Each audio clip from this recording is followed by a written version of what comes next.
Kalau nikah tapi pisah harta, itu artinya gak sayang sama pasangan. Masa sih? Padahal kenyataannya, keputusan ini justru bisa menentukan apakah kamu bakal makmur bareng atau bangkrut bareng. Di video kali ini, aku bakal kupas tuntas apa sih sebenarnya bedanya nikah pisah harta versus gak pisah harta, mulai dari keamanan harta, resiko cerai, warisan, sampai strategi pajak yang jarang dibahas sama orang-orang.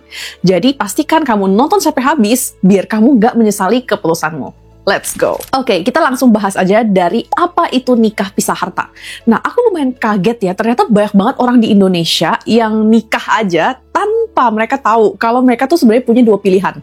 Mau nikah pisah harta atau nikah tidak pisah harta.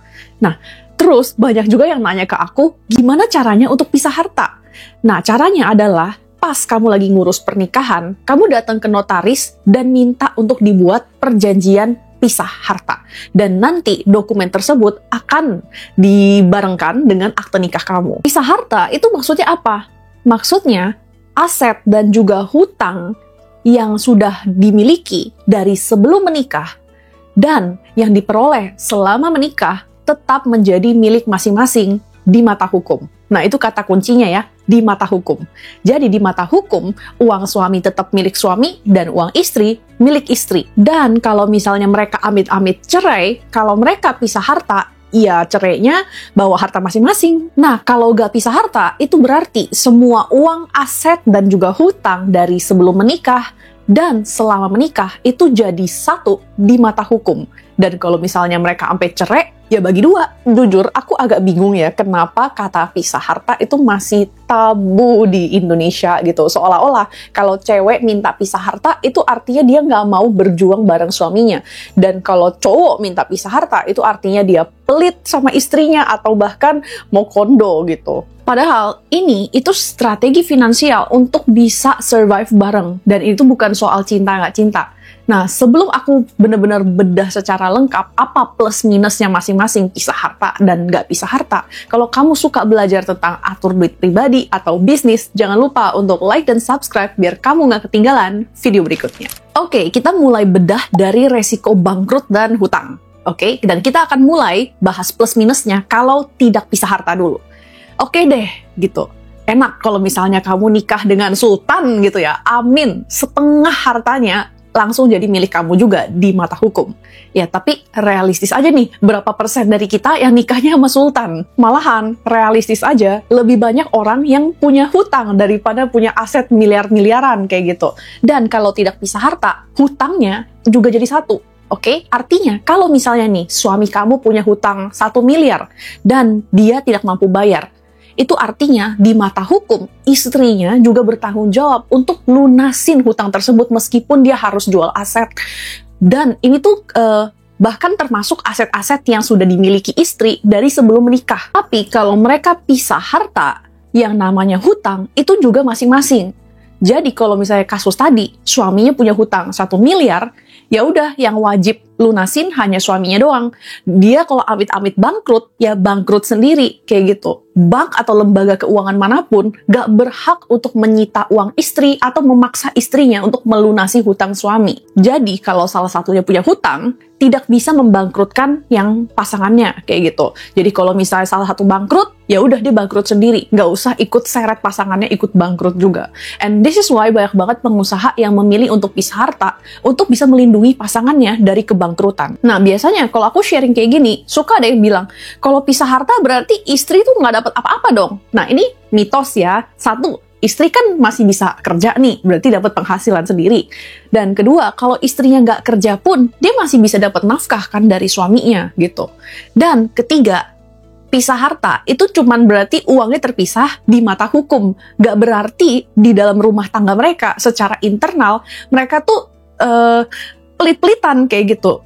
At the end of the day, kalau kamu menikah dengan seseorang, berarti you guys are on the same team. Kalian tuh di satu tim yang sama, kayak gitu. Ya, mau gimana pun tercatat di hukum, itu kan untuk melindungi saja. Bahkan ya, banyak banget suami-suami yang pakai strategi ini, terutama untuk pengusaha, kayak gitu. Jadi mereka tuh suka beli aset gitu dalam atas nama istri, kayak gitu. Biar kalau misalnya bisnisnya kena kasus hukum, atau suaminya bangkrut, atau kayak gimana, uang keluarga itu aman di tangan istri gitu, nggak bisa diseret atau disita sama bank. Jadi kalau misalnya bisnismu atau pekerjaan kamu rawan atau beresiko dengan urusan hukum atau kebangkrutan, aku sangat rekomen untuk pisah harta. Karena dengan kayak gitu, kamu bisa lebih survive secara bareng.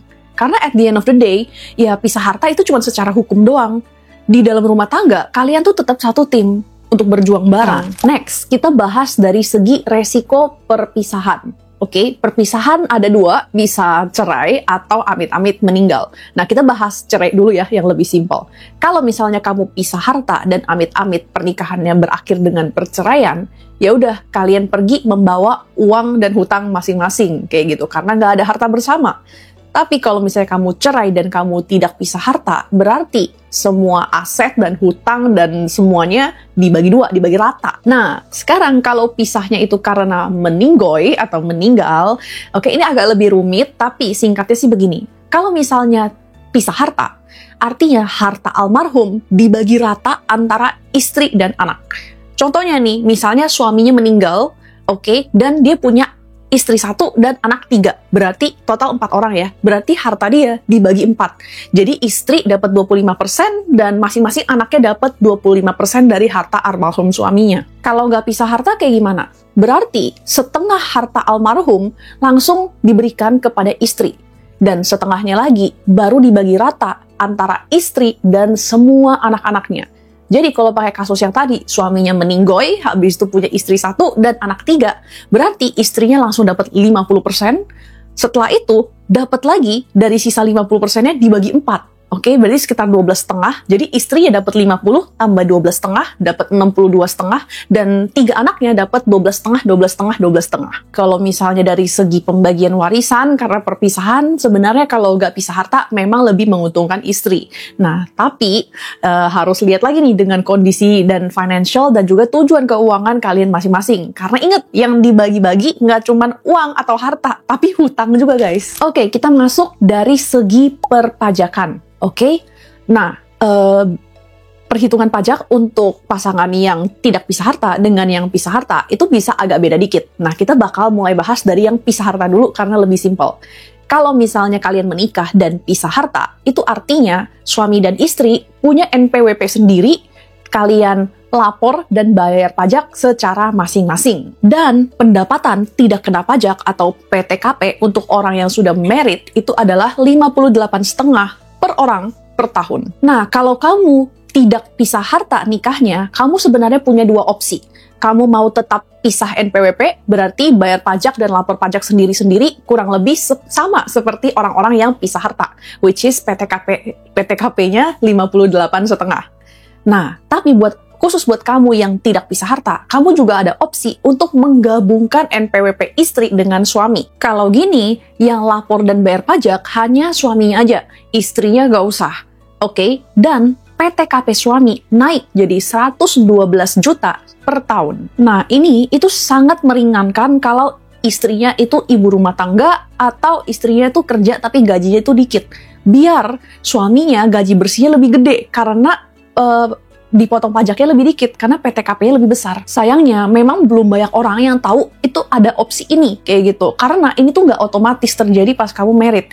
Kamu harus ke kantor pajak dan mengurus penggabungan NPWP. Jadi ini buat istri-istri yang cuman di rumah aja, oke? Nggak ada yang salah kok. Yang penting jangan lupa untuk laporin ke kantor pajak dan mengurus penggabungan NPWP biar suami kamu lebih hemat pajak. Kan lumayan, jadi PTKP-nya naik ke 112 juta per tahun. Kalau kamu nggak urus, berarti PTKP suami kamu sama dengan orang yang pisah harta, which is 58,5. Detail hitungan PTKP atau pendapatan tidak kena pajak, bakal aku kasih lihat semuanya di tabel ini ya, jadi kamu bisa langsung lihat aja. Pokoknya dia bakal berubah tergantung kamu tuh single atau married, pisah harta atau enggak, dan juga berapa tanggungan yang kamu miliki. Dan tanggungan ini, by the way, tidak termasuk istri, oke? Tanggungan itu bisa orang tua, mertua, anak kandung atau anak tiri. Kalau misalnya kakak adik nggak bisa ya. Nah, buat kamu yang nggak percaya dan bilang katanya, masa sih?